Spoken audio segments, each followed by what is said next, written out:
امام راضی رحمۃ اللہ علیہ اپنی تفسیر میں ایران کے بادشاہ نوشیروان عادل کا ایک واقعہ ذکر کرتے ہیں۔ وہ فرماتے ہیں کہ ایک بار نوشیروان شکار کھیلنے نکلا۔ دوڑتے دوڑتے وہ اپنے لشکر سے آگے نکل گیا اور ان سے جدا ہو گیا۔ اسے سخت پیاس لگی تو اس نے ایک باغ دیکھا اور اس میں داخل ہو گیا۔ وہاں اس نے انار کے درخت دیکھے اور ایک لڑکا بھی موجود تھا۔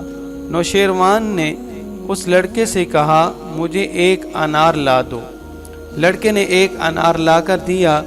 بادشاہ نے اسے چھیلا اور اس کا رس نکالا تو وہ نہایت عمدہ اور لذیذ تھا۔ بادشاہ کو باغ بہت پسند آیا اور اس کے دل میں خیال آیا کہ کیوں نہ اس باغ کو اس کے مالک سے چھین لیا جائے۔ اس نے دوبارہ لڑکے سے کہا، ایک اور انار لا دو۔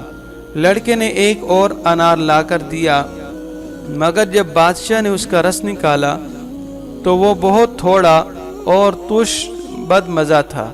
بادشاہ نے حیرت سے پوچھا، پہلا انار اتنا شیریں اور عمدہ تھا اور یہ دوسرا اتنا خراب کیوں؟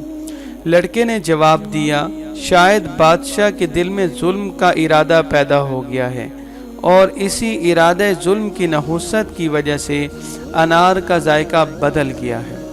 یہ سن کر نوشیروان نے دل میں توبہ کی اور ظلم کا ارادہ ترک کر دیا۔